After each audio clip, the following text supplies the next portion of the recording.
Okay, I'm calling the meeting to order under the continuing resolution that was adopted at the May 18th, 2020 meeting for the pandemic crisis.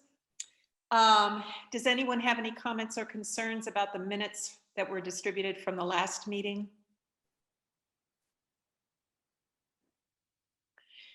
Do I have a, thank you, Tony. Nice to get some feedback. Do I have anyone who's willing to give me a motion for accepting this? I move that we accept the minutes from the last meeting. Thank you, Lisa. I will do this by consensus. All in favor, aye. Aye. Aye. And there are any nays? Thank you. So the only person who is not here right now is Kathy. I'm saying this for Zach. We have Wendy. And Wendy, yes. Wendy and Kathy are not here and did not vote. Are there any announcements from board members?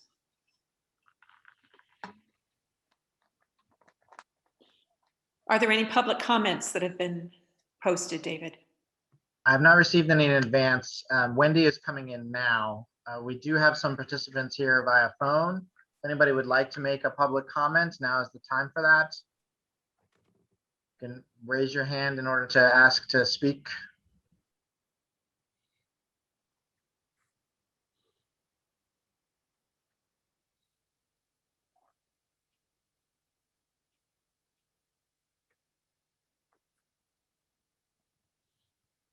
No one is requesting to speak. Thank you very much. For trustee continuing education today, David has suggested that Brittany Eversberg, who's the circulation manager, introduce the idea of teacher cards, teacher library cards to the board so that you're up to speed with what's being proposed. Hi, Brittany. Brittany's just coming on now as a panelist. Hi, everyone. How are you all doing? Hello. Doing well. How are you? I'm doing well. So yeah, I'm ready to talk about teacher cards. We have a presentation prepared for that. Whenever we're ready to get started, I'm ready to talk about it. Okay, let me go ahead and share your presentation.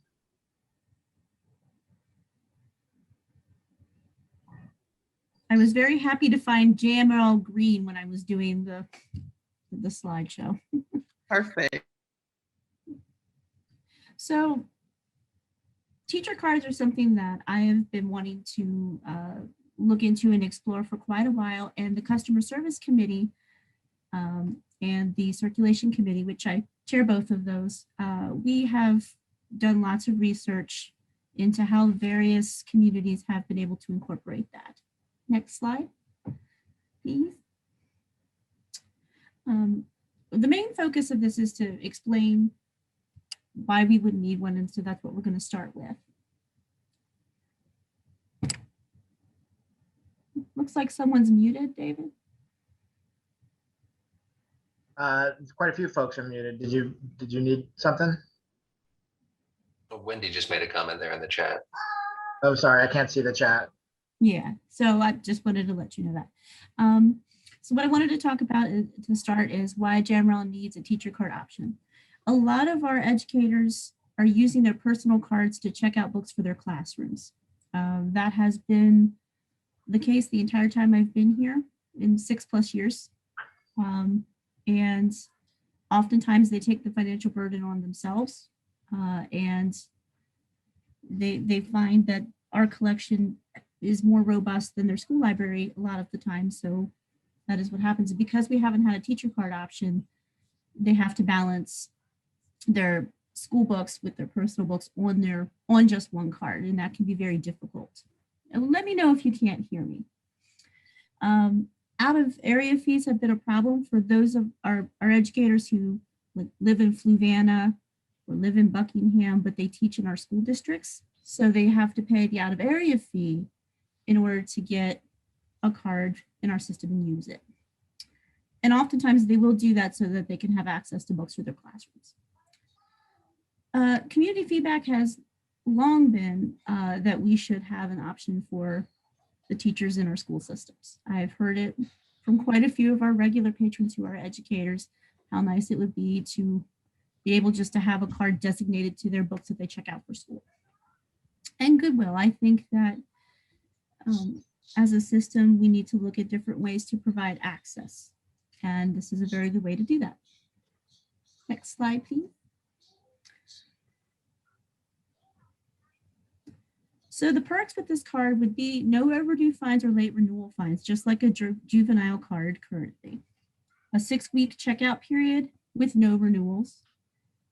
The biggest perk, in my opinion, is the no annual out-of-area fee for out-of-area educators. So those of us, educators who live in our service area would also be eligible for a teacher card, but I think the biggest perk would not be having to pay the out-of-area fee. Next slide. I get this question about daycares. They would be considered an institutional card currently based on our research, and institutional card options for JMRL are currently being looked into. That's going to take a policy change.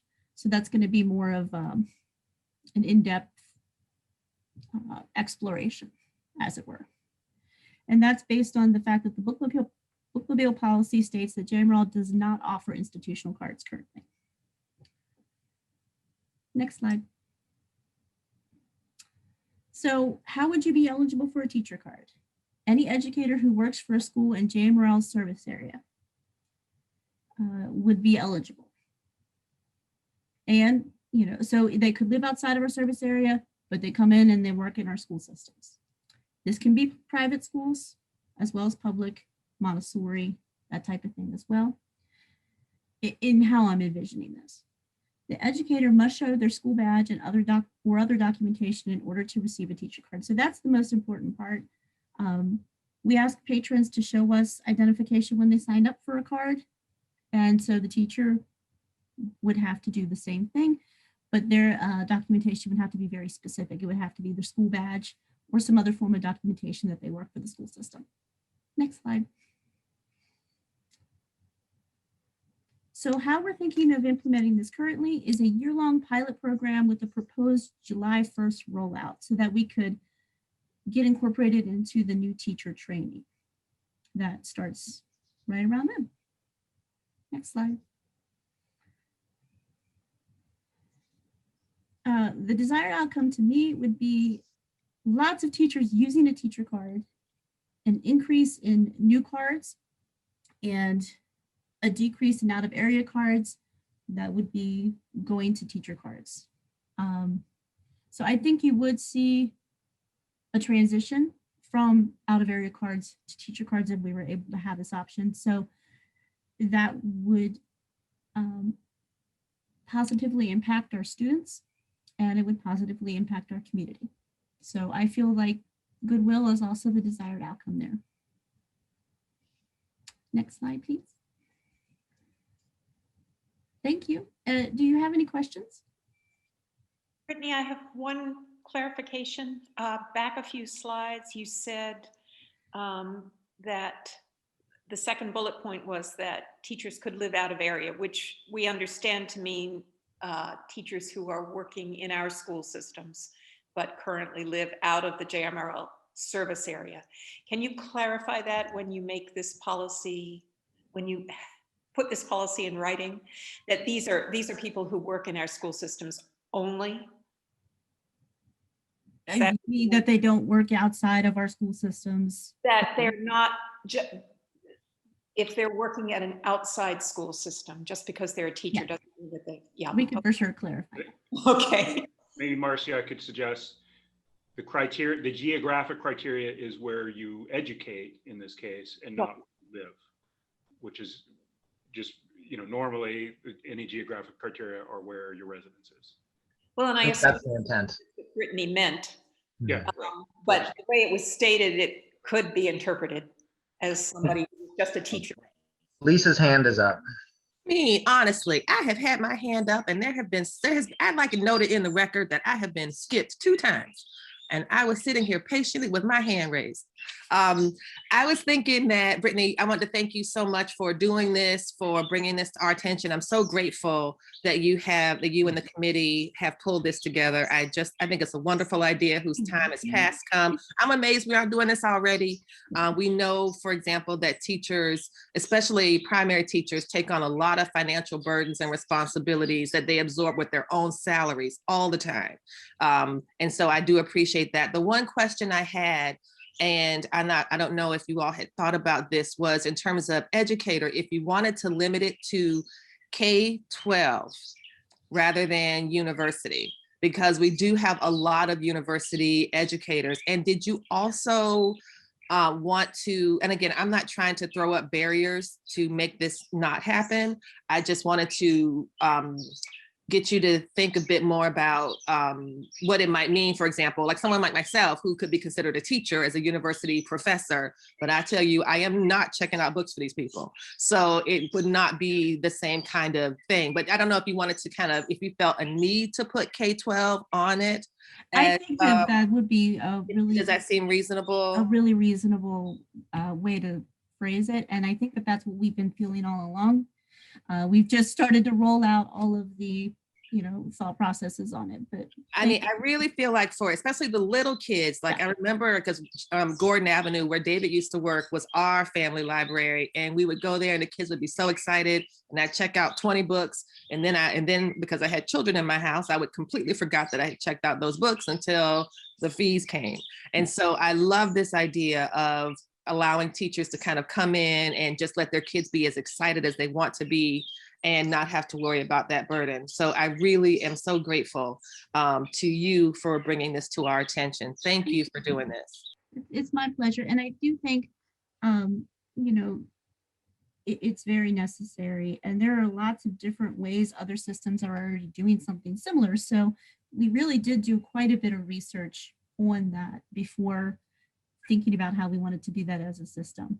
One thing I did not mention that I do want to mention is, there's no overdue fines and no late renewal fines, but like with children's cards and currently with COVID, items do get billed eventually, they just need to be returned.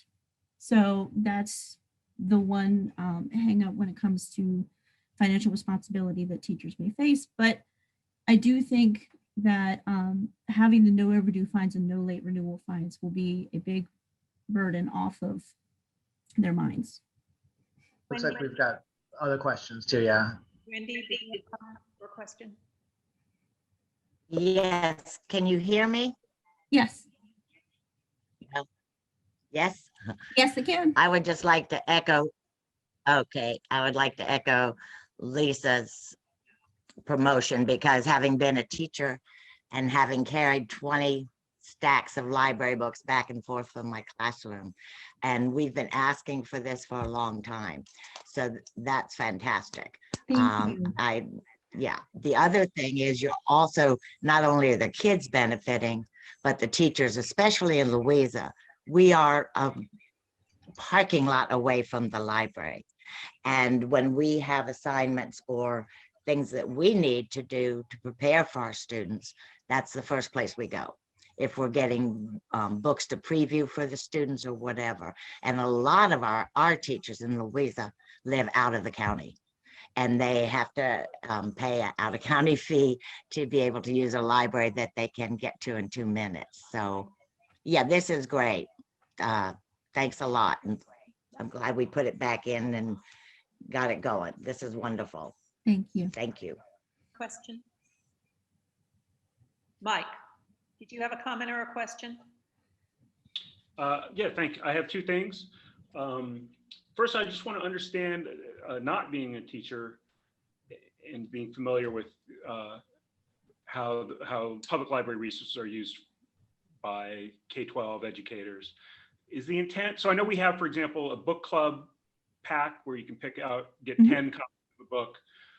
Is the intent here that if I have 20 students in my class and I'm teaching Slaughterhouse 5, that I'll get 20 copies of Slaughterhouse 5 That's a really for good all the question. students? Or is it that I'm getting 20 different Kurt Vonnegut books to read myself to pick out which one we want to teach for the class later?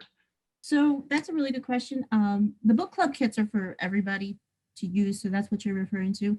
With that, so a teacher could check out the book club kit for Slaughterhouse 5 with this, of course, or they could check out a variety of Kurt Vonnegut to see which one they want to use in their lesson plan and use it in their classroom. The primary idea in our minds when we created this was for the teachers to use it in the classroom or to have their students do additional research using these items. So say you're doing a theme on, I don't know, fall, having a few of those types of books around that you may not have in your school library. So it's not to get multiple, the intent generally is not to get multiple copies of things for sort of redistribution to the students and then collect them, turn back. Right. So the book club kit would generally fulfill that need. Right. So if that's the intent, I would suggest to maybe clarify that at some point as well. That, I mean, and I think that would be handled by a multiple copy, addressing multiple copies in some fashion. Taking notes, so I yeah. can write that down. I don't know. I guess I've never thought of if I personally wanted, just as an individual patron, wanted to pick out 10 copies of something but it wasn't through a book club. Could I get all 10 of them off the shelf and check them all out? I don't know. And we have teacher packs right now that we use, and I looked at the wording for that, and I spoke to our children's coordinator, Angela Critics, about it just to make sure we were all on the same page. And what they do to make sure that we are not cleaned out of like the same theme or just the same book in general is they do have some leeway to limit how many books may be checked on a specific theme with the teacher packs. So if it becomes an issue, perhaps we might have that as part of the procedure. It just depends on what we see happen. It's all kind of fluid. Great. All right, so I have one more question, but let me get at the end of the line because I see some other people also waiting. Thomas, did you have a comment or question? Just a quick comment. I just wanted to say thank you again and speak to the local impact to the Scottsville area. I think this is really important here with an elementary school that's very close to two counties that that aren't in the JMRL service area. I know we have a lot of educators there, and we have a lot of residents in the Scottsville area, at least a few, who are educators in the city and the county, but technically Fluvanna residents because they're on the other side of that line. So all around, I think this is a terrific idea, and thank you very much for the work on it. Thank you. Wendy, did you have another comment before Mike gets back? Just responding a little bit to Michael, the way that I used them. Are you getting feedback from me? I'm sorry.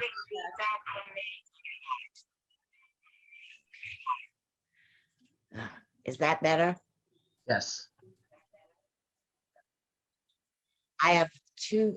It worked fine last time. I apologize. I couldn't get there.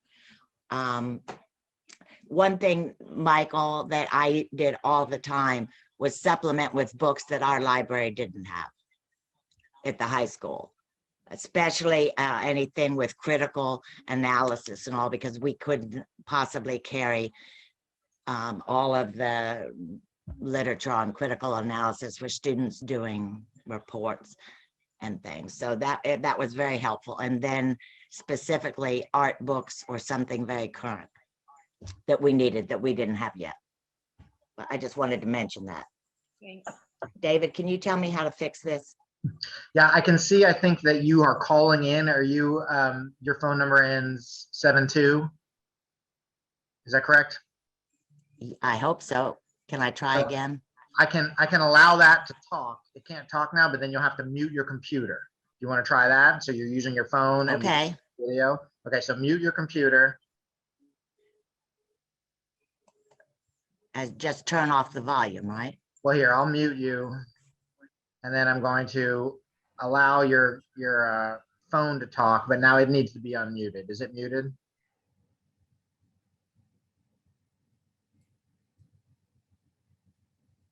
Muted. Yeah, your phone is muted. So I'm going to go ahead and unmute your computer again. But let's move on. I think Mike had something else. I'm sorry. Oh, there we go. That worked. Perfect. So Brittany, my other piece of feedback would be, I'd like to ensure that whenever we have services like this one, that we're including homeschool educators as well. And some of those educate their children sort of on an individual family basis, but I'm also a little bit familiar that some of them sort of form collectives at some loose level, and there would be one parent would teach a group of kids English and another parent might teach a group of kids math. As you're developing these criteria, you talked about documentation.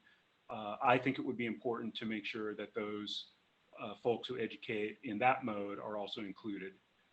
You'll be happy to hear that we are looking at how to incorporate homeschoolers into this procedure as well. Great, thank you. Yep. Anyone else have any comments or questions for Brittany? Thanks so much, Brittany. We really appreciate it. Thanks. Thanks, Brittany. Okay. We'll start new business now with the fiscal year 22 schedule of library closings. David had provided 2 alternative suggestions for the library closing schedule that are in your packet. May I speak to that briefly, Marcy? Please. Yeah, I'm gonna go ahead and share them too, so we can all be looking at the same thing. So there are 2 options for the schedule of closings for next year, titled Option A and Option B.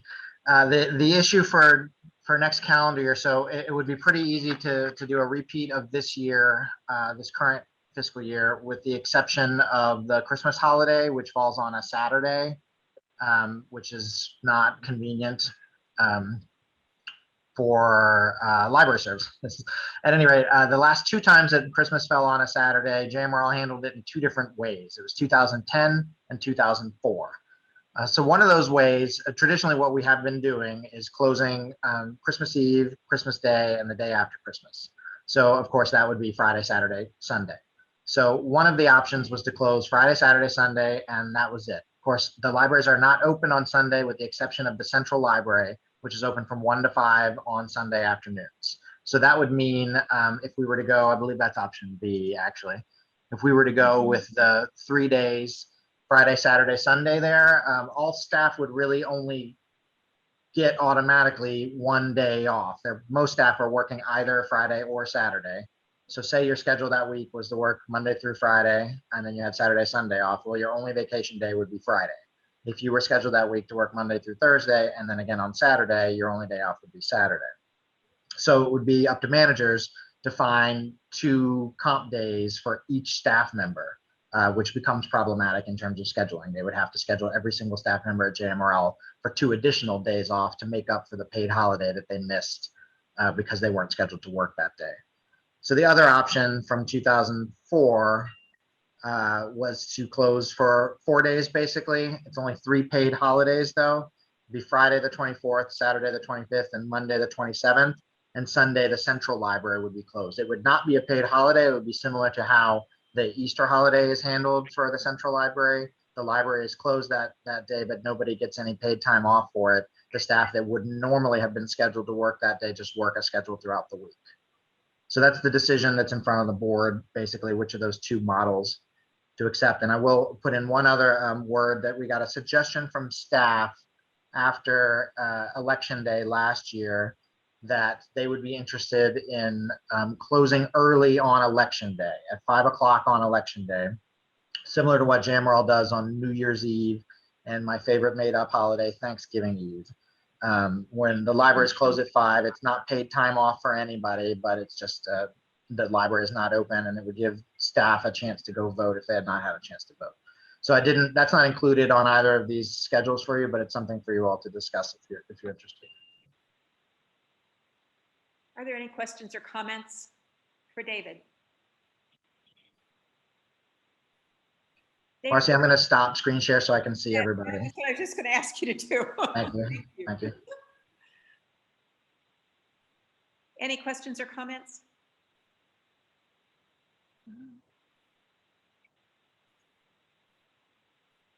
I think I would. I'm sorry. I'm not used to the hand raising part. Go ahead, Wendy.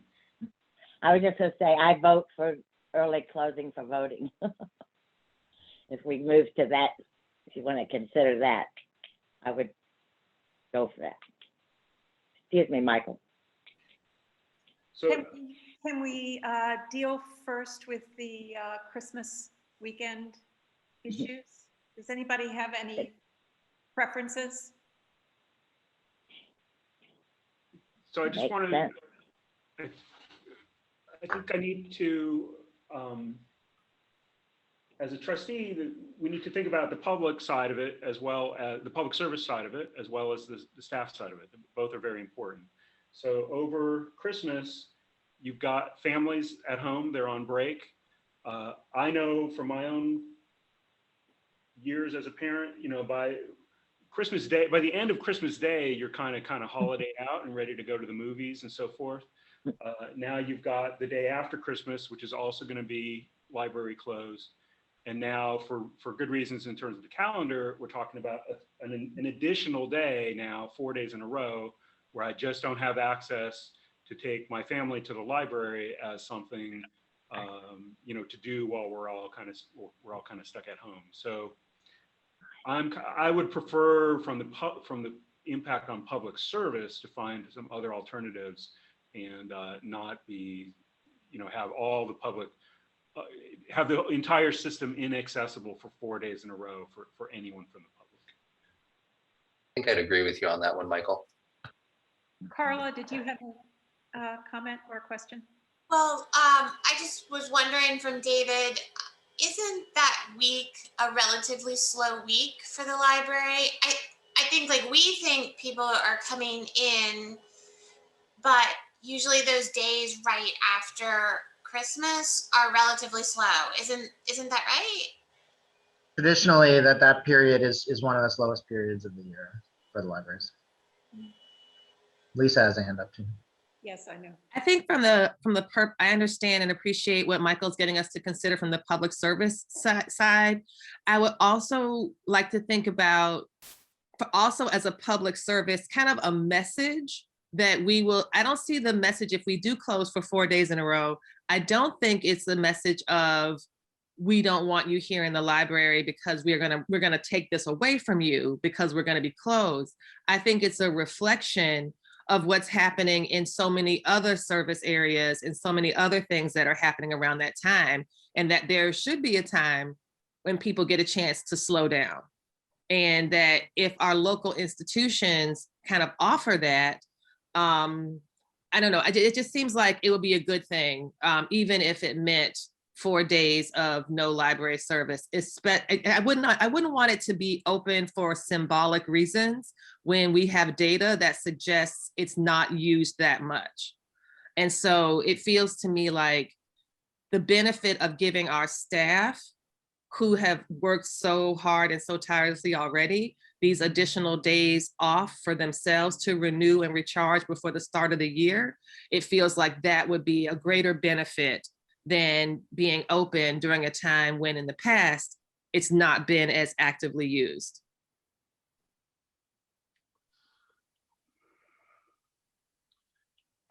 Carla. Yeah, obviously I agree that, you know, I think we should be closed the Monday following the Christmas holiday. And part of it is because it does add a stressor. So if we have to find 2 days, if managers have to find 2 days, at some other point in the year, you know, to give their employees time off, I think it does create a stress level, both for the employee and the manager.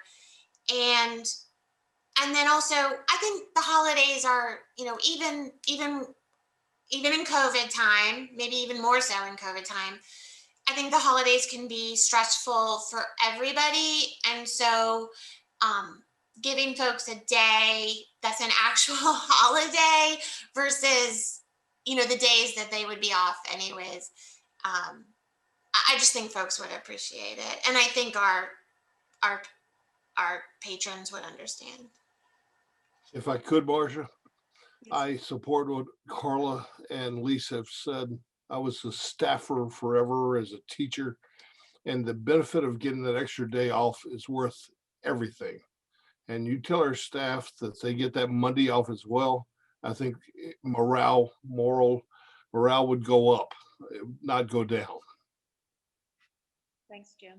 Tony, you have a comment or question? Yeah, I mean, as a university employee, they try and pad that area between Christmas and New Year's for us every year. And I really, really appreciate it. It's a great time for downtime.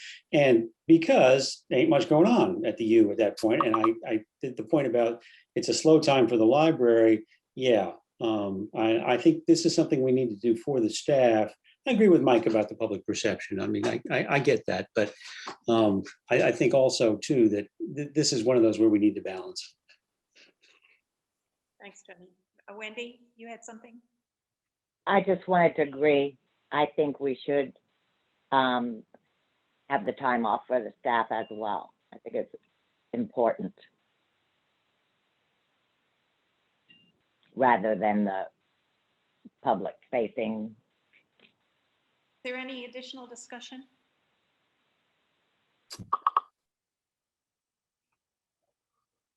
Do I have a motion then?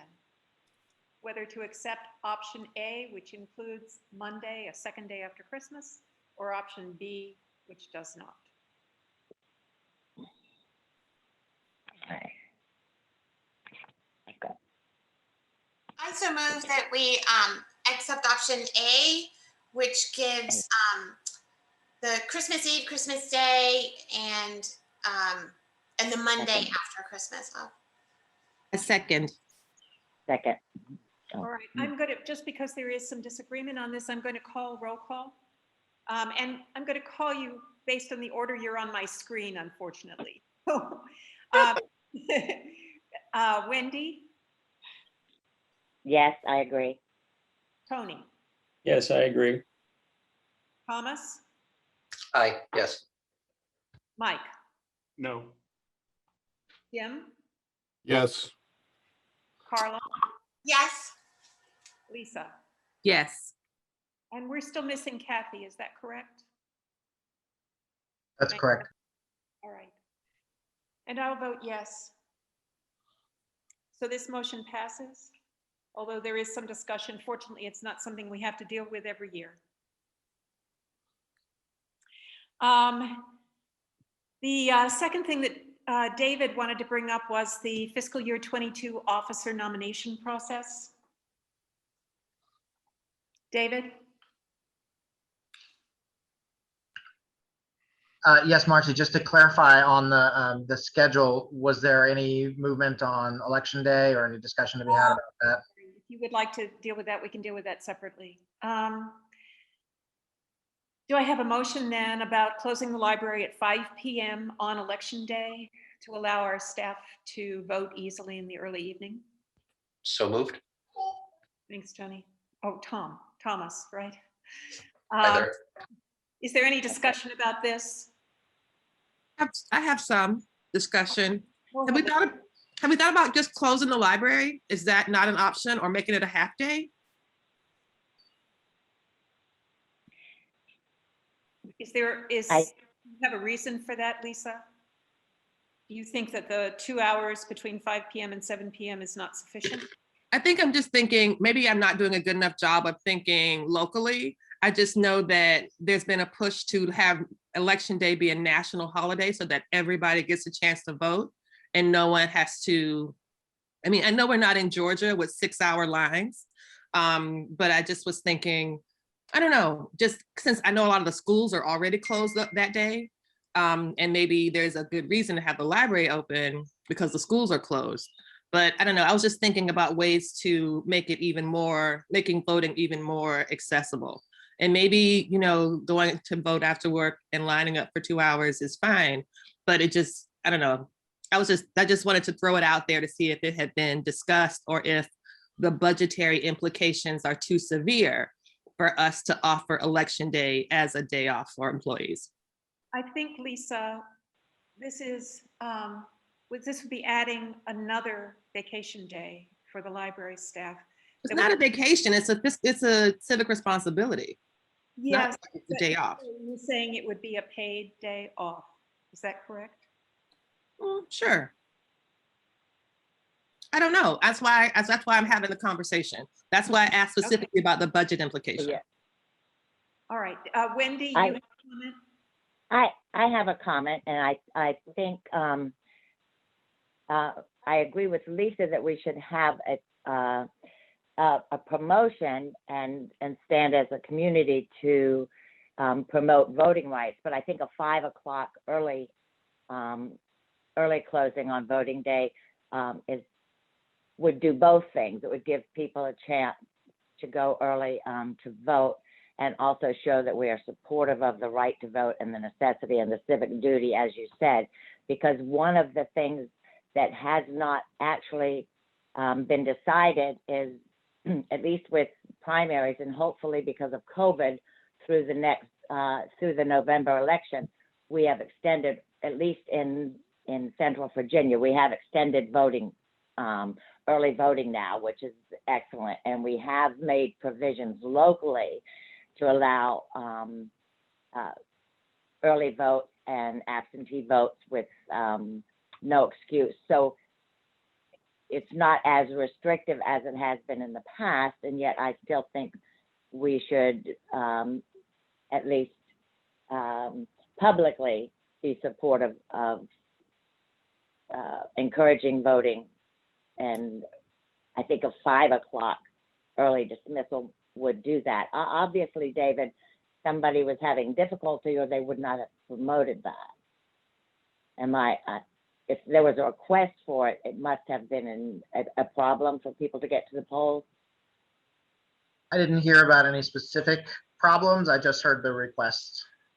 Okay, more than, I mean, from over a period of time, or just this year? Has this been an ongoing issue? This was the first year I'd heard it, and it came from one particular employee, so I only heard it from one employee. Because I'm going to try to go in order. We've got a lot of people who have their hands raised, Wendy. Tony? Okay, I'm sorry. Just a data point, this year, the university is closed on election day because it's a state holiday. Thomas, I think you were next.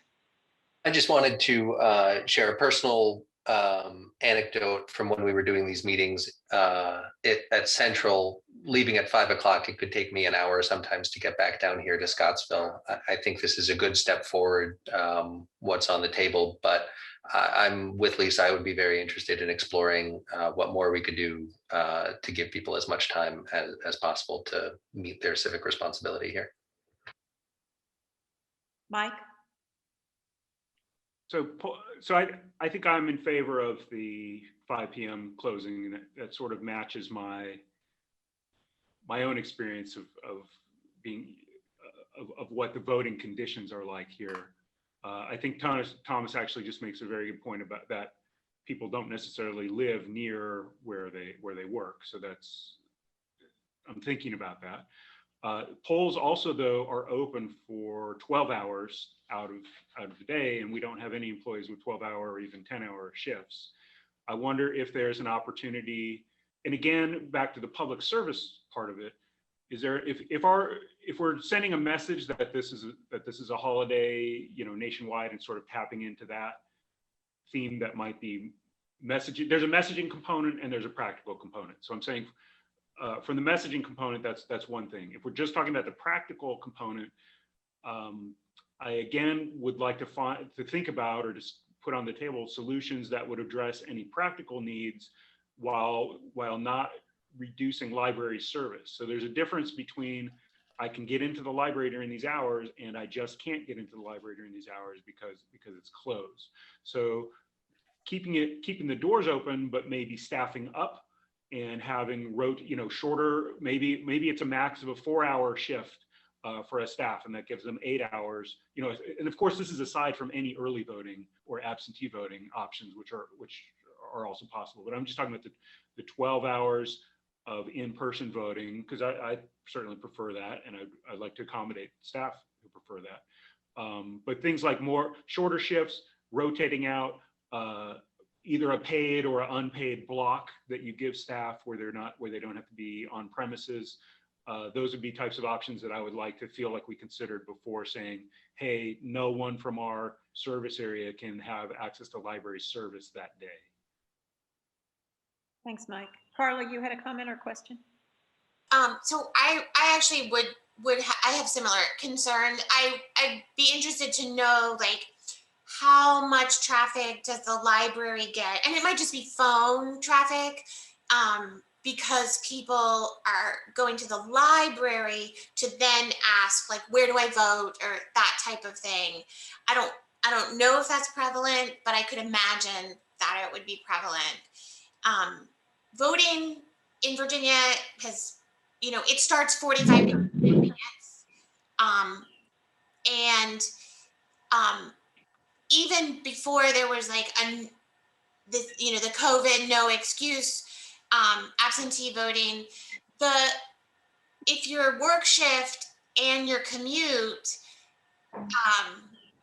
is long enough, then that's a valid reason to vote absentee. And I'm a fan of voting absentee in person.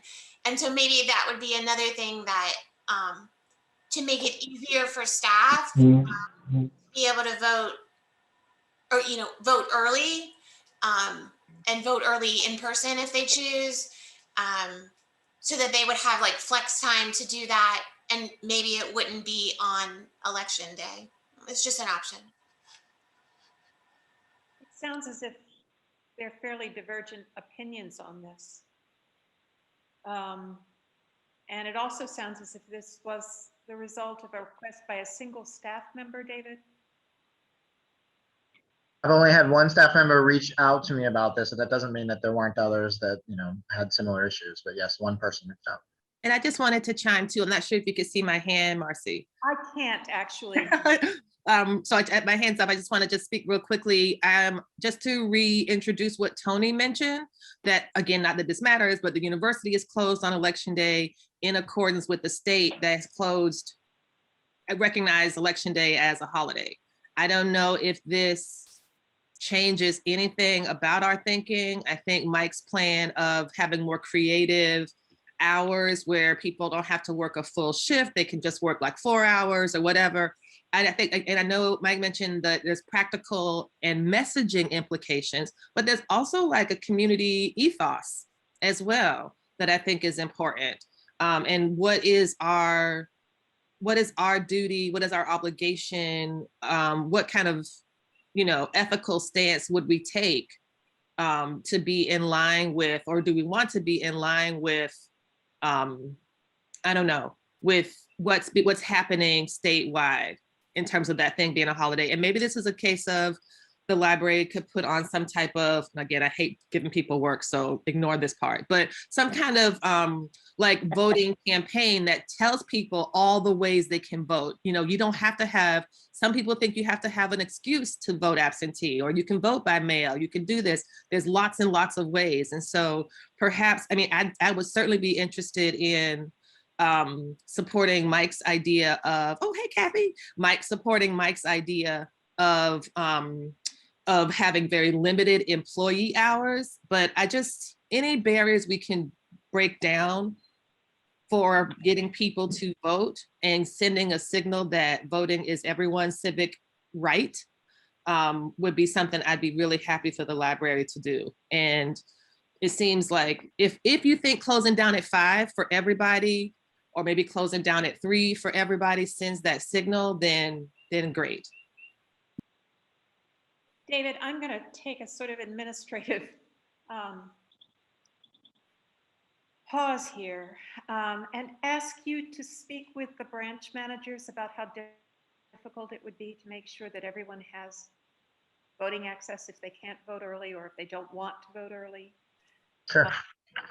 And while we were speaking, I got a message from one of the managers attending saying that at a previous job, every person was given like a 2-hour block to go vote. So I think that there are a lot of different solutions out there. So sure, I will take this back to the branch managers. Okay. And could you also check to see if there's any data on, in the past 2 or 3 years, what election traffic has looked like in the library? Because that would be helpful too, if that's data you can get easily. I can check and see, Lisa. Yeah, I think 3 years would be about the window of it, but we can see what we can find out, sure. If I can throw in one wrinkle, election, there's presidential elections that we're all super familiar with. And then I've been an election official for 15 plus years. So I happen to know there's a whole lot of other elections that aren't very widely publicized or attended, primaries and so forth. So you might make, and those are on the election official standpoint, those have less staff because there's just much less traffic and demand. So David, you might make a distinction at some point, which elections we're talking about. Is it every time there's an election, or is it, are we really trying to catch the ones that are where there really is a? We're talking about the official election day, yes, we will do that. All right. Well, if we have a specific proposal that the branch managers feel would work best to give everyone support in their voting activities, I think the board would be happy to entertain that. Can we move on to the officer nomination process? Yep. I believe we do still have a motion on the table, though. Do we? Who moved? I did. Oh, I'm sorry, Thomas. What was your motion then? It was the wording that you offered. I just gave us so moved that we close at 5. I think you can probably table that, Marcy, if you wanted to table it. I think we can, and we will definitely see this again in May. Thank you, Okay. Thomas. Sure thing. You don't want me to take responsibility for this kind of thing. All right, officer nomination process, David. Yes, so it's going to be time for this board to select a slate of officers for next year's president and vice president. And I was in the past, Carla has headed a nominating committee. So Carla, are you willing to serve one last time? Yeah, that would be my pleasure. Okay. So I would suggest, and Carla, it's up to you to figure out how to do that, but if people have ideas, suggestions, or nominations, reach out to Carla between now and next month, and she can come with a slate of officers. Sure. I guess the first thing I would just say is, one, if you want to help me to discuss, if you basically want to serve on the nominating committee, please let me know. And you can drop me an email or drop me a call. Or if you are interested in serving in a leadership role, definitely let me know that as well. And, preferably in the next 2 weeks, that would be great. Okay. Thank you. Thanks, Carla. We really appreciate it.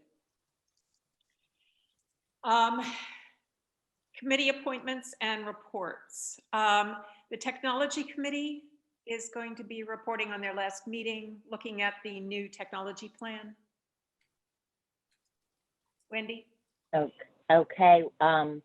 We did meet, first David and Josh and I met to go through the draft and the plan, made some adjustments based on some things people had mentioned or brought in, and just some clarifications. Then the committee met, we revised it, and David sent out to all of you the draft to look at, to see if we could go through.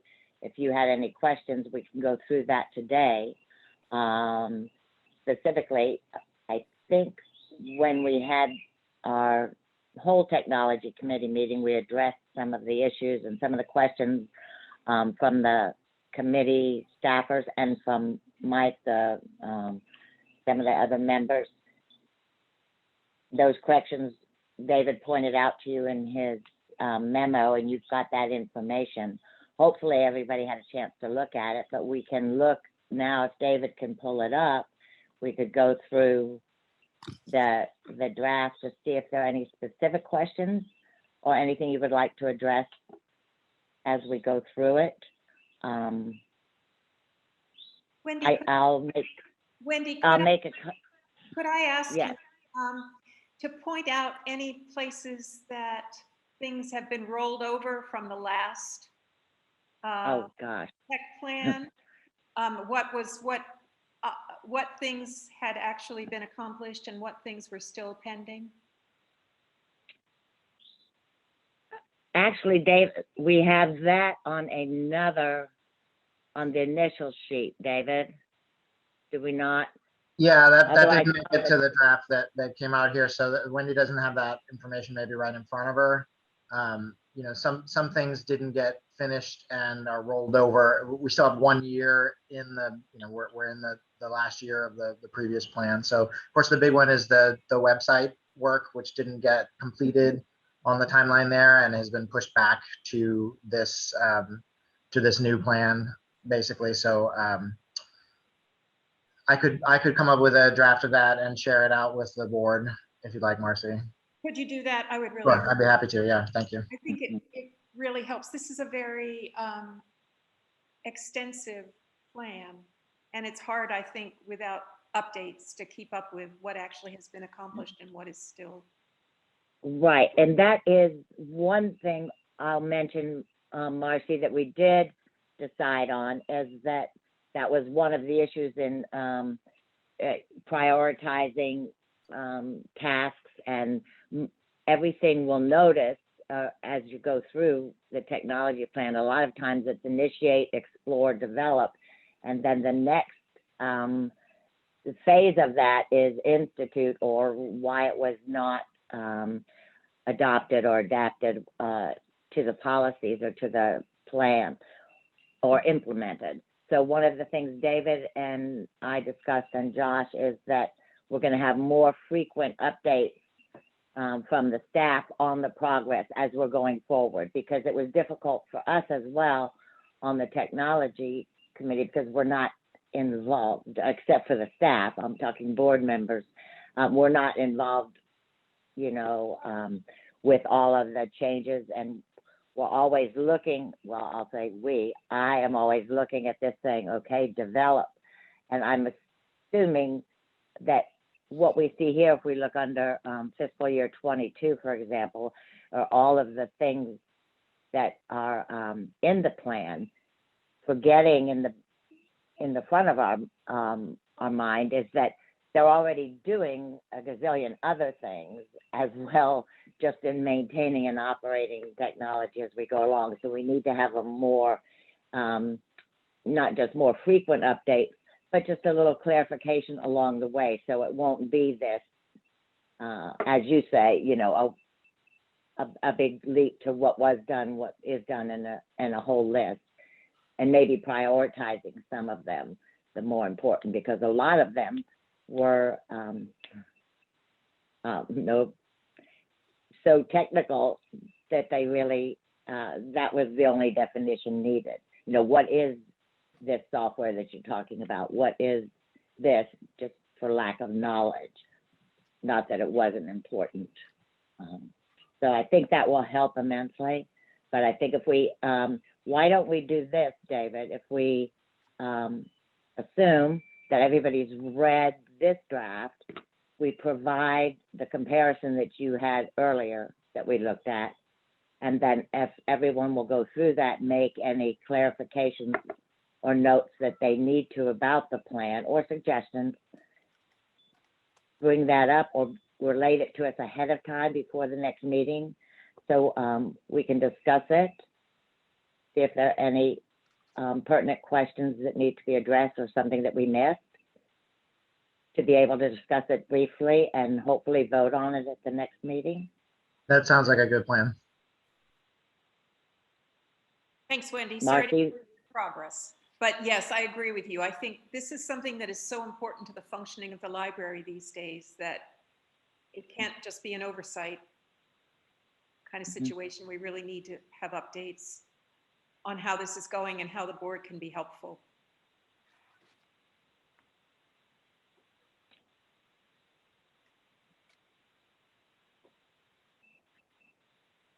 Mike, you are one of the few tech people on our side of the committee. Do you think from moving forward we can go with that we talked about? Yeah, so I'm a member of the tech committee who reviewed this plan, and the committee overall, including myself, is ready to recommend this plan to the board as the, the next 3-year plan. I think something that I'll throw in as a side note that Wendy and Marcy all kind of also touched on. The last meeting we had, to me, raised some questions in my mind about what's the role of a board technology committee versus the staff operations. Does the board technology committee have an oversight role to really keep up to date with progress and evaluate that and look at deliverables? Or is it more this high level planning? So I don't want to really get into that too much today, but I'll share it with everyone else for the back of your minds, that it's something that's in the back of my mind is what is the role of a board committee as it might intersect with staff, areas where there's kind of active staff coverage. Yeah, and expertise. I think, this is true of the 5-year plan as well. This is largely a staff document.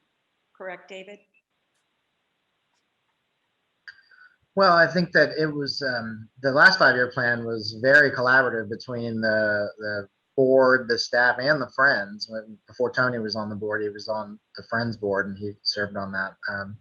But certainly a lot of the responsibility for the implementation is going to be on staff because it's very specific deliverables.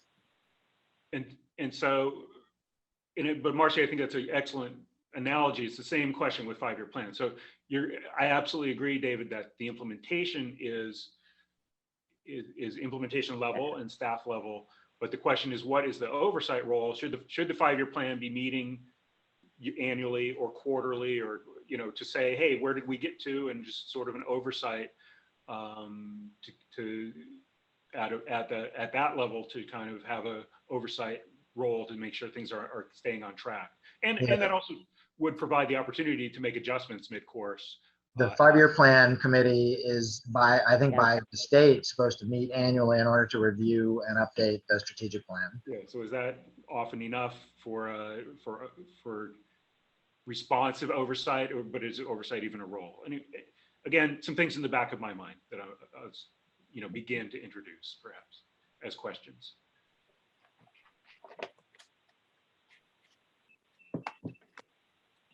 Am I understanding that the technology committee is recommending that we approve this new technology plan at this meeting? I would prefer that everybody have a chance, rather than us go through line by line by line today. If individuals will go through and read and make sure that they've gone through and reviewed the draft and make note of any questions or clarifications that they need, we could address those at the beginning of the meeting or during our business at the next committee meeting, and be prepared at that time to move ahead with the vote. Because it seems, keeping in mind that we can either take the time now to go through, Marcy, because as you said, it is important, and the information everybody needs to understand it. We can do that now, or we can give people time to do it on their own with David's notation on exactly the differences and carryover from one year to the next that we used as a comparison in our committee. Does that make sense? That you asked for. I don't want you to be frustrated or say you didn't get the information you wanted. I'd much rather take the time, because we have until June, correct, David, to make the vote. So that, if that would be helpful, I'd much prefer that you look over the information that David would send on that, that what was and what is the highlighted information that we looked at, David. I'm hoping that other members of the board had a chance to look through the material that David sent around with the agenda, and it was posted on the library website. To review these kinds of things is really a pretty critical board responsibility if we're going to be approving these plans through a vote. Does anyone have any questions from reviewing the technology plan?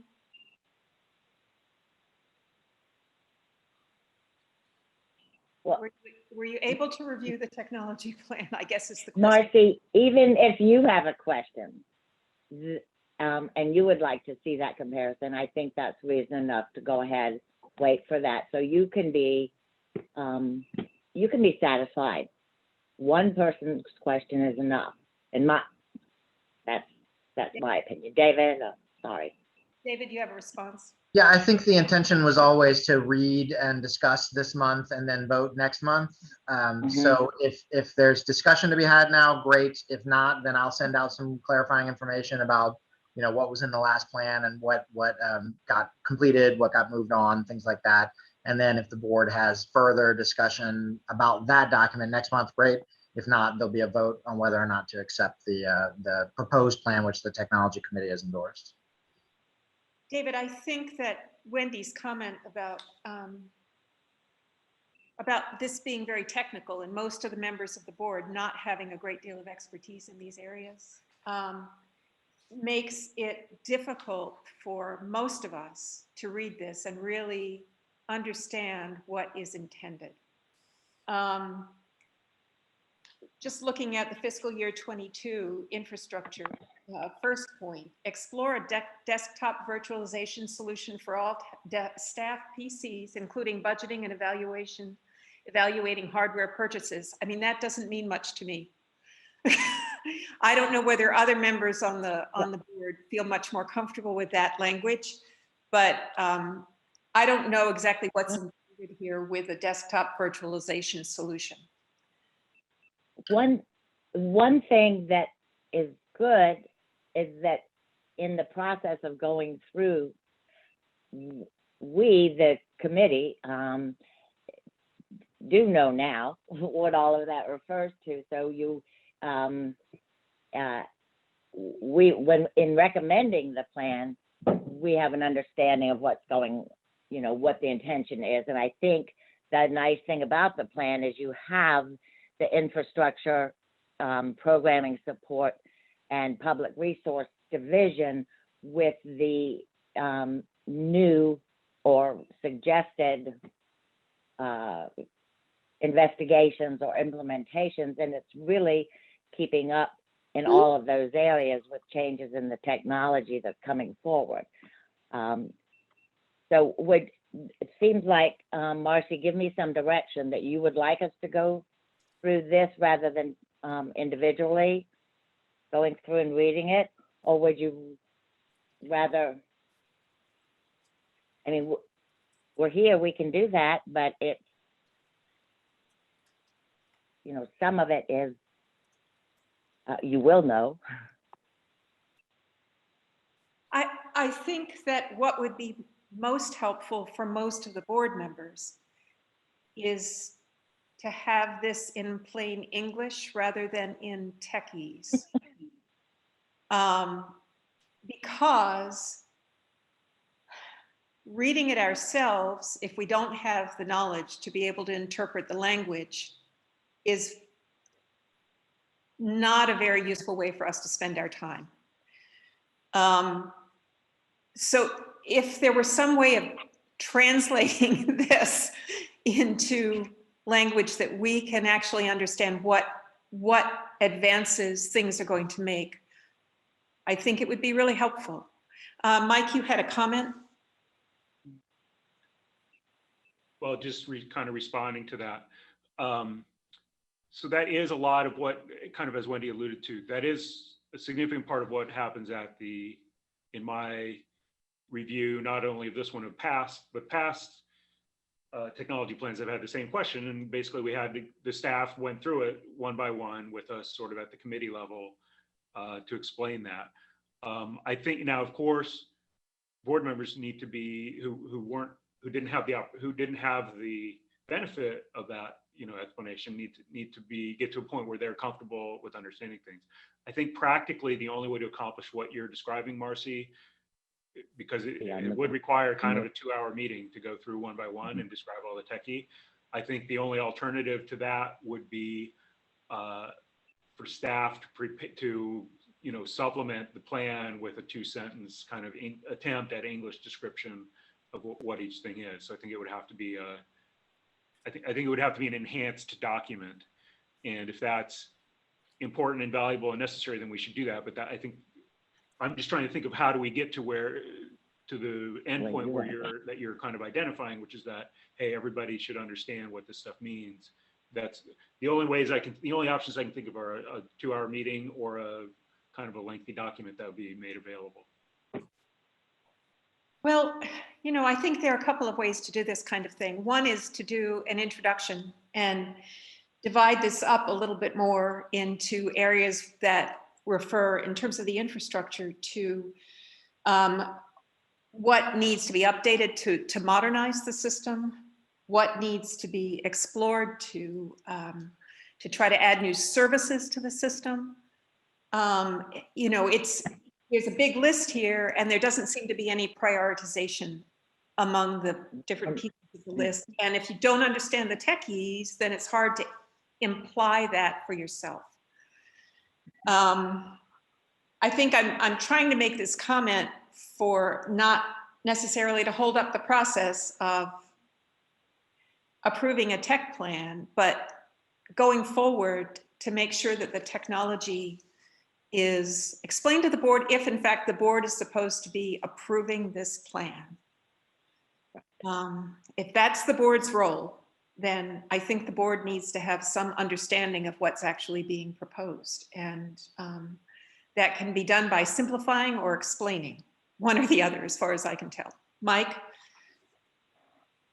Yeah, I was just gonna, I think you're absolutely right that the plans that we've seen, the format could be much more user-friendly. And I really like your point about the prioritization coming clear. I mean, one thing we added last time around was even these categories of infrastructure and programming and services. So, previously they were all just one big list of here's what we're going to do per year. And that categorization was at least an attempt to sort of help break it down a little bit. Practically, I would ask what needs to be done, because we do have a time limit. I think that I'm guessing that is a concern of David's from a previous conversation I've had with him. Which of this, so agreeing 100% that there are more user-friendly and more digestible, both for the board and the public, because I want to point out they're an important consumer of this document as well. What do we need to do this year within this time frame, and what do we unfortunately need to leave as a hopeful improvement for a future year? Thanks, Mike. And- Not Tony. Thomas, did you have a comment that you did your hand waving for? Yes, I undid my hand waving there. I think Michael more or less put the question that I had out there at the end. I was just going to add to that as I read through this, I was trying to think about the process that brought it in front of me as well. And there weren't too many areas where I felt that the jargon was over my head, but I took some faith when I was there at the committee work and the staff work that had clearly gone into this. So I think that, that's also a little bit of the balance we need to strike. I don't feel the need to be so thoroughly educated that I could, describe all the nuances of this. I need to know it well enough that I can tell if it's a good decision or not for the library. And to that end, Michael, I think what you were saying about expanding the document versus, sitting us all down and walking us all through it would create something that would make what we're doing more accessible, as you said, to the public as well. And so to that, I think I'd be in favor of, being able to point to something and share my reasoning and hope that somebody else could read that and come to the same conclusion. Thanks, Thomas. Wendy? Well, let me ask Thomas. I'm not quite sure I understood your last comment, Thomas. I just meant the idea that maybe we can expound a little bit on what each of these items is doing in terms of what's the achievable, what is it updating, what is it modernizing, what is it, adding new, as Marcy put earlier. Yeah, that's about all. Yeah, okay. Because I was just going to say it, in the structure of things, we're assuming that the committee is, oh, now I'm gonna have to put my dogs are gonna go crazy. That the committee is charged with, I hope, doing most of that. Okay, so I'm hoping that the level of trust that you're talking about between the staff, the technology department, and then they're sharing with the technology committee, including the board members, that we got some of that, I hope, some of that information. And we also got the explanation from the staff when we had questions and responses from them. We did see the need to make sure that the board is more informed, and I think more on a general level, not the specifics of all the technology, but we had the same concerns, the prioritization from year to year, and also some more reporting so that the explanation as they're implementing, as they're exploring the different new software for the staff, we would be up to date. So at the end, we wouldn't have to go through, Marcy, every single one. But I'm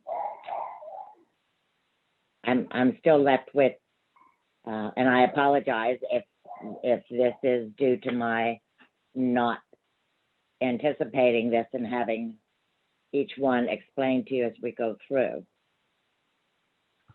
Thomas? I just wanted to expand a little bit. I didn't mean necessarily each bullet point explained to me, but as we were talking about, prioritizing and Michael, the work that you guys had already done here and breaking them down to the infrastructure, the program, and support the public resources. I was thinking more along the lines of maybe just a brief narrative for those sections as you describe sort of what the goals of, the hope in each year of each of those sections would be. And then I think that the bullet points do a good job of outlining kind of how you plan on achieving what that narrative sets out to do. Okay, now I get it. I got it now. Thanks, and that said much more clearly what I had tried to say. Carla, you have a comment or a question? Okay, and maybe I've totally missed something, but the bullet points right now, are they prioritized? No. Okay. Yeah. That I think that would be helpful as well. It's just to put them into and whether that's judged by doability, how easily it can be accomplished, or the actual need for the project. But otherwise, I mean, there's only a few bullets where I'm like, I wonder what they're talking about. But otherwise, I think the language is pretty clear as to what the individual project is. It just would be, it just seems like a lot to accomplish in each fiscal year. So I think if there's a ranking, that needs to be shown within the bullets. Thanks, Carla. And I think that gets to Mike's point, which is something that maybe ought to be dealt with as we move into a new year, which is what the responsibility is of the board committees and the board itself in terms of oversight of these things. Because I think it's not really clear. We try to do oversight of the 5-year plan so that we keep up with priorities that the staff are working on. I think that's been a little bit more difficult to do with technology,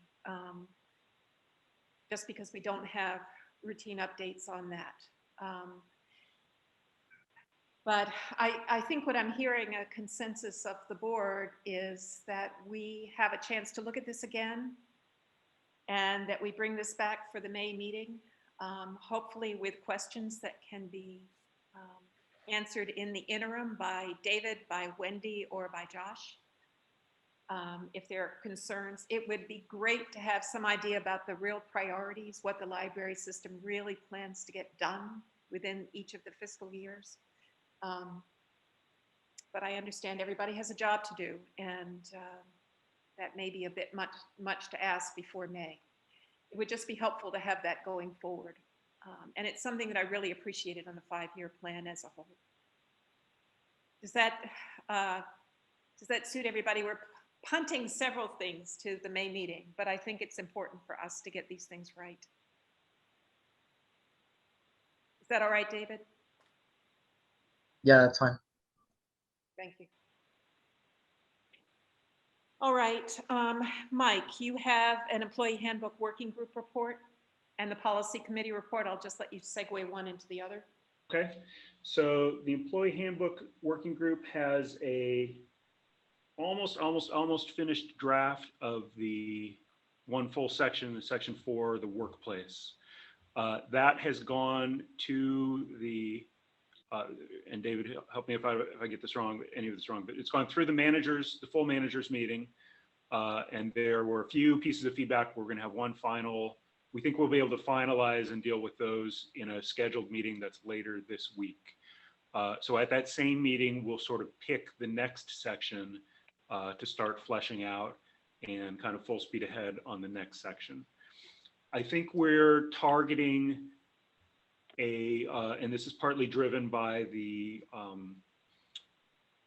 timing of the move to tier 2 that I know that David's discussing later. I think we're targeting an early June sort of time frame to show section 4 and whatever other sections we have sort of completed to the full staff. You know, for that'll be their sort of their, I think they've seen, actually full staff did see the book. So the headings. They got the list of topics, right? So they'll be able to see the final product. That's sort of the first time we'll show them at least section 4 and hopefully additional sections at that point. And I think probably that, David, might be the same juncture where we send first to the trustees, you know, at the same time. Here's everything that we've done, that we've got in place so far. So, and I think there are approximately, there's 5 or 6 total sections. Does that sound about right, David? Yeah. Some of the others are, I think many of the others are going to be a lot more mechanical. So we're hoping those will be kind of knocked out. The workplace was really, there was a lot of the work took place at the level of sort of branch managers and managers putting their heads together and sort of consolidating or becoming consistent on things that they were doing. So there was some, you know, negotiation back and forth within that group, I imagine. But we do have it at a place where there's just a few little wordsmithing left to where we've got a final consensus on that. So that's in terms of milestones, that's where we are and sort of what you can expect the next month or two. Any questions there? Okay, the policy committee, moving to the policy committee report, met today and addressed 3 things. We rediscussed the portraits policy, kind of taking into account some of the commentary from the last board meeting, or I think it was actually 2 months ago, because that was the last policy committee meeting. And I don't have the final, I think we arrived at in principle what we want the policy to say, or what we're going to recommend to the board that the policy says. And I can try, we didn't have time to write that down in a finalized language.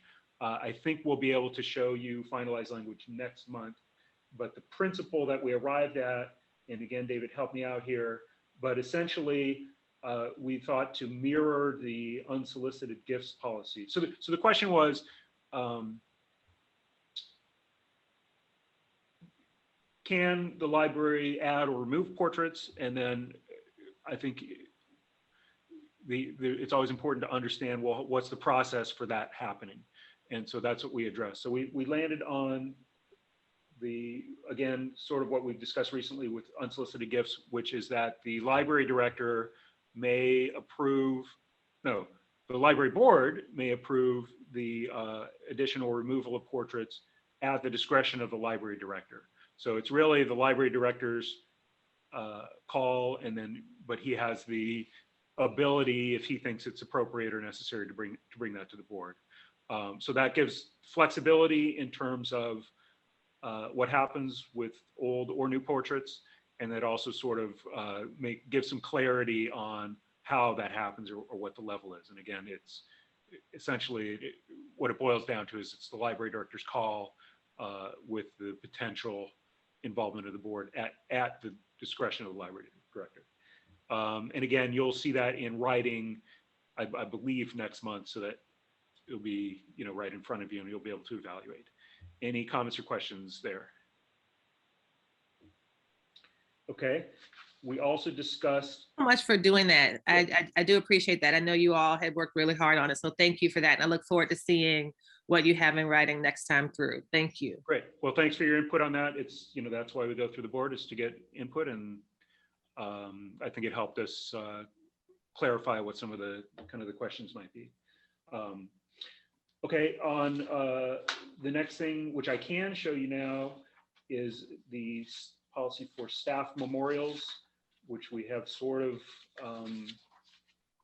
broadened or clarified a little bit, that it would be commemorations, staff memorials and commemorations, just to, because a memorial, I think, connotes someone who's no longer with us, and we want to cover cases include cases where people are with us. So this is a little messy, but you'll see, but I think we can, my thought is to call this a first reading, and then you'll see it as a consolidated handout that we could vote on potentially next month. And David, is there any way to increase the screen size with a Control Plus or something?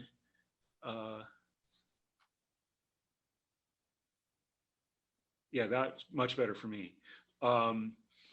And so we're just, really, we've only done two things here, which are two main things, which are, again, broaden this concept of recognizing staff to include potentially people who are still with us. And then again, at the bottom, what you'll see is we're landing on sort of this same process, or clarifying the same process. It might be subject to approval by the library board, but it's at the discretion of the library director. So that's the same in terms of the director now sort of the first decision maker in terms of, well, is a particular commemoration appropriate, and is the format of that commemoration an appropriate format? He'll help get it into the right shape before deciding whether to bring that, whether that needs to come to the board. So I think so the committee is recommending this wording to the board for consideration and potential adoption. So I'll open it up for comments here.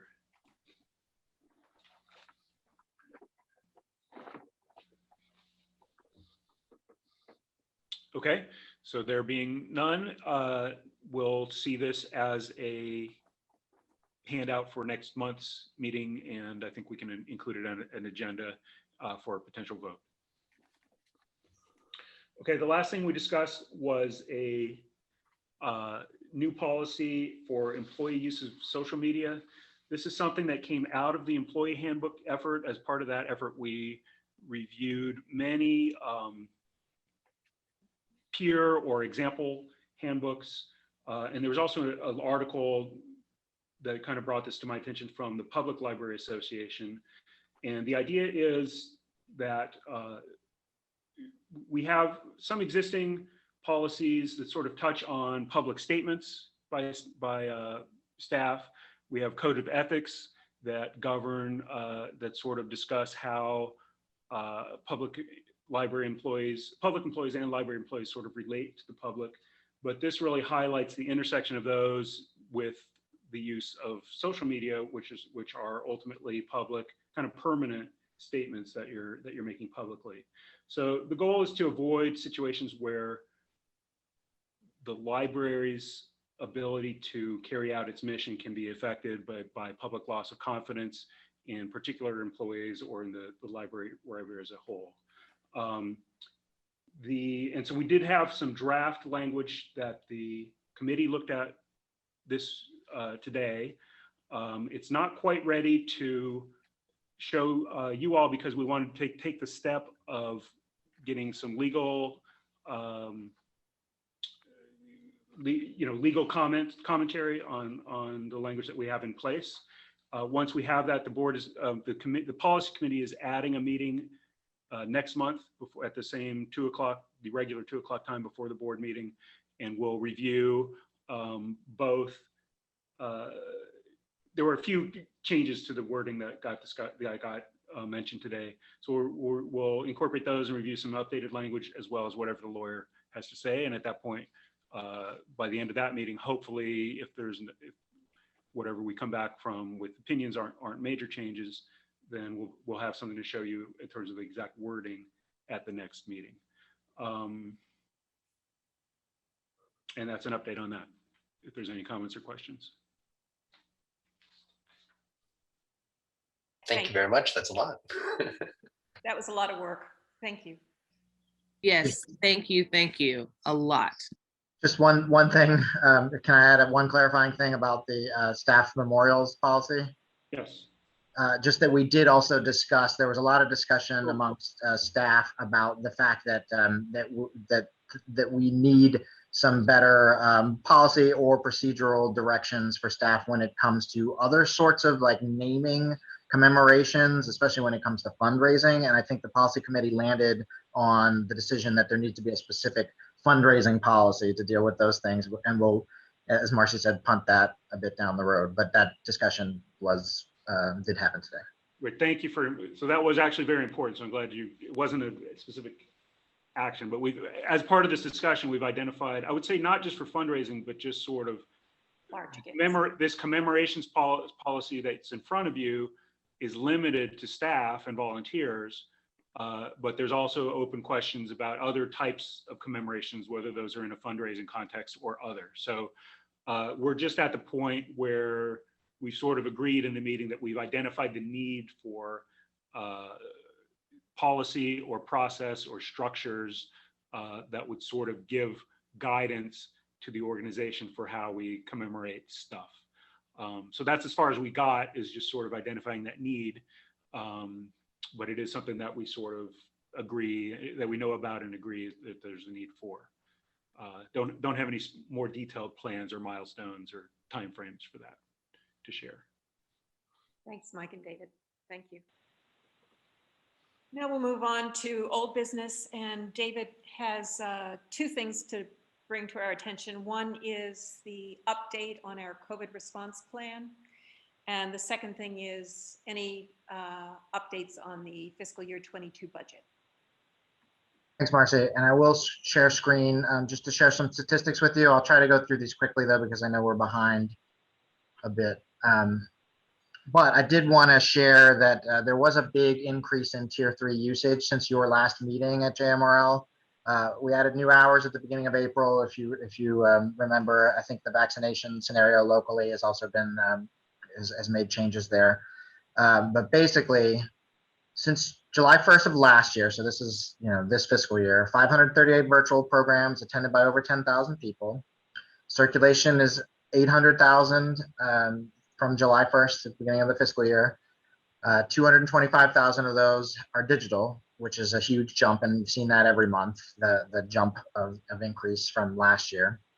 32,000 new items cataloged. Of course, last March was the first month that we closed some of JMRL, so moving forward, the stats are going to get a little wonky because we're going to look like we're way ahead of the curve, but really, there was a period there where we were adjusting to Tier 4. Since the pandemic began, 48,000 people have signed on to use Wi-Fi, 4,300 new cards, most of those virtually still, 3,700 virtually, 596 in person. Here's the big jump. 12,492 people have made appointments for Tier 3 service since September through the 23rd. That's an overall increase of 38% just in the last month, basically. So this figure was 99040 when I reported it last month, and now it's 12,000. So it has gone 3,400 people came in for appointment services with the expanded hours in April. And again, this information I'll share with you, but 1,900 people at Central have come in to use Tier 3 services. That's 732 of those since last month. So you can see the big increase there. Gordon Avenue, 923, 300 of those since the last time I reported. Northside, just barely eking out Crozet by 5 appointments here, is the most used appointment service, 2,588. Considering that Crozet started in October and Northside started in December, that's very impressive work.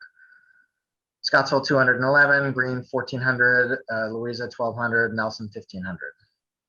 Okay, and another big increase here was the number of computer use patrons that we saw in the last month. 1,423 total have been into use computer services since September. This is a 36% increase since last month, which was a little over 1,000. So all in all, it was a very busy late March into April at JMRL. The new hours certainly helped to give some more statistics there. But the bottom line is that we're getting a lot of usage in tier 3. So now I want to shift to talk about tier 2 services. Bring up the plan here. So the reasons that JMRL is looking at making a move to tier 2, moving up, is that staff vaccination program is complete. In fact, new staff that are being onboarded no longer have to go through me in order to get vaccination. You can sign up with the health district and get an appointment right away as long as you're over 16. And we are only hiring people over 16 currently. 115,000 people in the JMRL region have gotten at least 1 shot. That's about 50% of the population, the total population, including children, of course, who are not eligible for shots. People are expecting our services to be open, and we have a goal to be open more and to give access by the time that schools let out for the end of the school year. And the first of those is going to happen in the end of May. So JMRL is looking at a target date of May 17th for moving to tier 2 services. And so what does that mean? Here's what would change. No more appointments for folks coming into the library, increased capacity at each location, 2-hour limit for usage, and just on the internal side, a vaccination exception for exposure quarantining. If somebody has, this is from the CDC, basically, if they come into contact with somebody who is presumed positive, then we'll make a calculus about their vaccination status before automatically saying a 14-day quarantine. What will not change, still no public meetings. Unfortunately, the meeting rooms are in use right now. All the furniture that's been removed for social distancing is filling up meeting rooms. No in-person indoor programs for largely the same reason. There's no space for them to happen. And still all masks required all the time of patrons and staff, obviously. So what we're looking at is a ratio of 8 patrons per public-facing staff.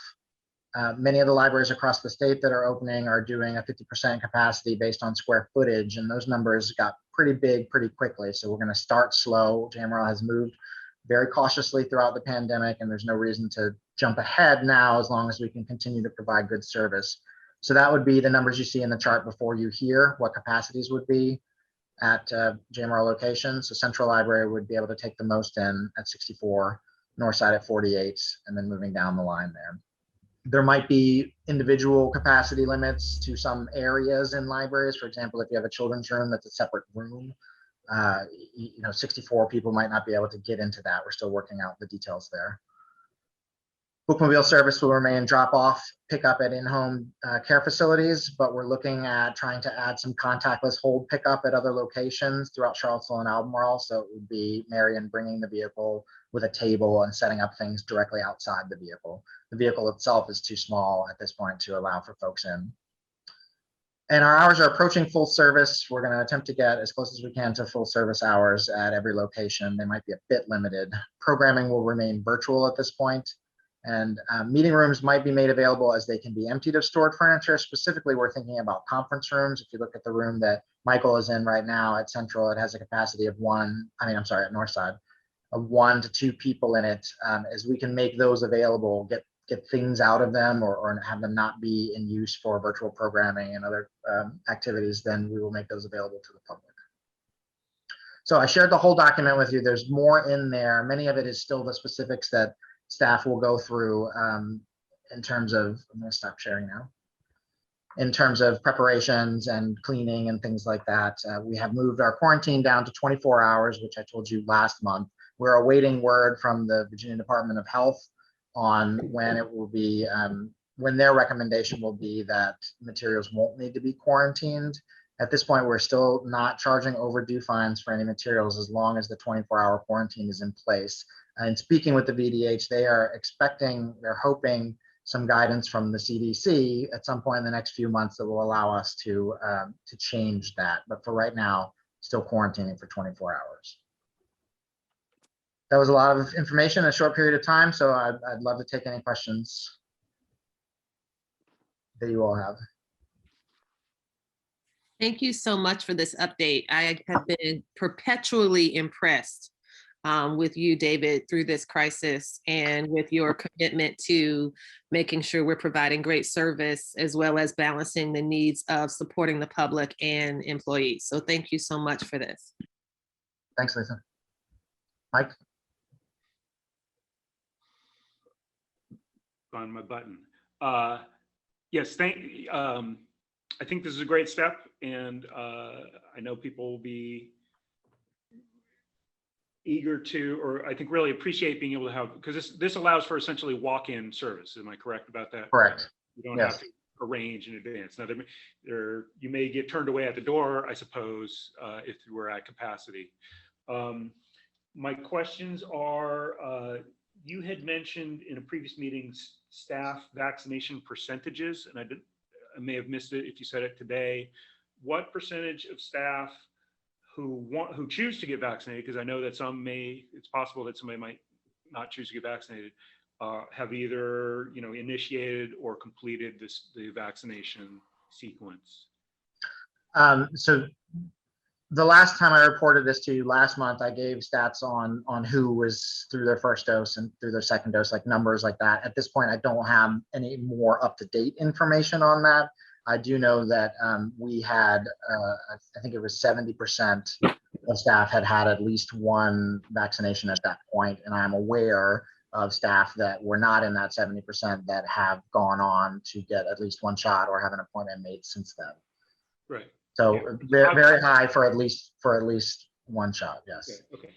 And then my second question, and I just asked about this because I know from previous meetings that this is a high demand ticket item, is the notarization. Yeah. Is there really no way to, I understand we don't want to stand right next to someone and breathe. Is there really no way to have like a binoculars and see that they signed something, and then, you step back and I step forward and stamp it? I know this is a legal process that's based by rules, but there's no, are there no workarounds within the rules?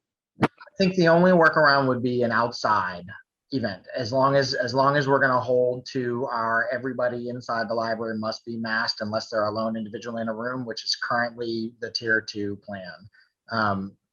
We reached out to the notary expert that trains JMRL staff and asked about this because basically the main function of a notary is to verify the identity of the person in front of them, so that later on they can go to court if need be and swear under oath or affirm under oath that person is the person that they said they are. And we were told that without unmasking, you would not really have, if you went to court and stood up and said, I affirm that person is who they said they were, if the next question is, well, were they wearing a mask? And the answer was yes, then likely you have not performed your notarial duty.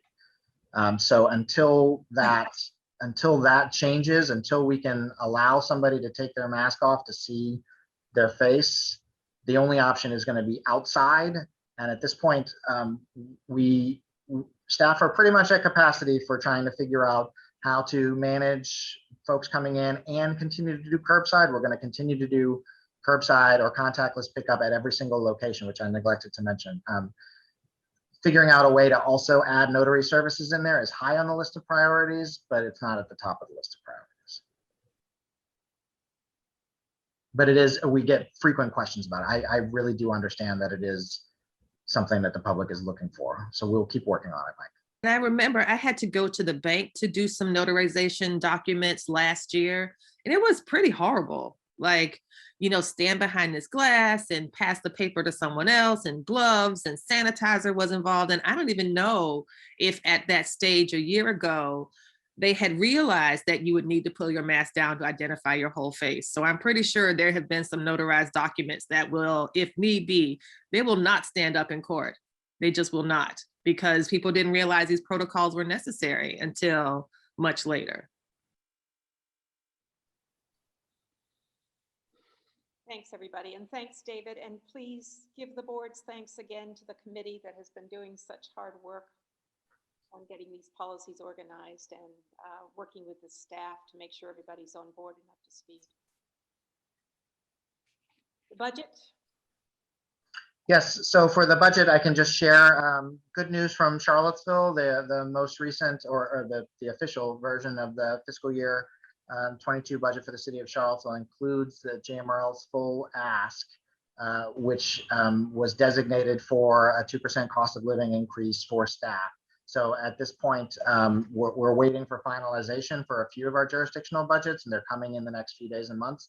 But it looks highly likely that JMRL will receive full funding for our proposed budget, which will mean a 2% cost of living raise for library staff, which I'm very thrilled about because, of course, staff went this current fiscal year without a cost of living increase. So that's my only news to share on that. It's good news. The timing moving forward is that the budget committee, Thomas, will need to get together to review staff equipment requests for next year. So Jerry and I will be putting together a list of equipment requests, and when the budget committee is done with that and ready to make a recommendation, that gets appended to the full budget, and then the full budget will get voted on in June by this body. So we'll need to make sure that we have a quorum in June. Yes, please.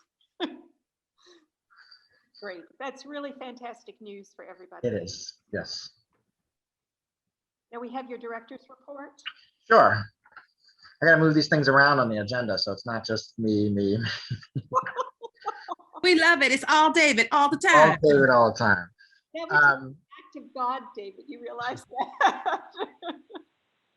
So just a few announcements. A Poem in Your Pocket Day is officially on Thursday this week. JMRL has participated in this event for many years, and some of you will probably recall being handed a poem somewhere around town, a little rolled up poem, or getting one from the library. Last year we had an all virtual event led by our committee that works on this. This year the event is a little bit of both. So we have a lot of poetry posted on our social media and website, and then also if you go to pick up materials curbside or come into any location appointment service, you can get one of the poems selected for Poem in Your Pocket. We got some good press, a good story about that on the news last week.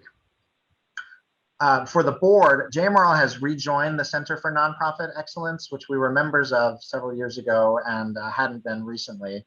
And they offer some board level training, which might be useful for you all. So I'm going to start talking with them now about what offerings are available both for staff training and for the board. And I'll bring those back to Marcy and figure out if there are ways that we can work with them once we're kind of through the end of this fiscal year.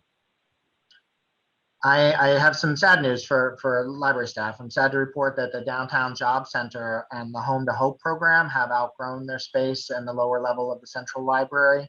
They're going to be moving. They're adding some more positions next fiscal year. They already added a few coming into this year and had to add more modular units down in the lower level of central. But they have run out of room for the size of the staff that they need to have to do their good work. And they're going to be moving to city space in the Market Street garage. This has been a great partnership for both organizations. JMRL is glad that they'll be right down the street so that we can still refer patrons that are doing job searching. You know, it's only a couple blocks away there. We're evaluating that space now. It is a new modular unit in there, or new last few years. Likely it's going to be COVID mitigation measures in the meantime. In the short term, it'll be extra office space to allow for more spacing out for some staff, and we'll look at long-term uses for it. But anyway, we're happy for Downtown Job Center and the Home to Hope, but sad to see them leave Central. And in the May managers meeting, the JMRL's managers are going to test a hybrid meeting at Northside. So we have gotten some equipment with the understanding that down the road we're going to have to be able to have in-person meetings and still stream them out for folks that can't make it there. And this will be good preparation for a hybrid board meeting if that's what you all choose to do in May, where some people are in a room and some people are virtually participating. So I'll be able to report back and let you know how that goes. And that is all I have to report. Thanks, David. You have a number of job openings, so I know you've been busy. A lot of hiring, yes. It's been a lot of interviewing. Yes.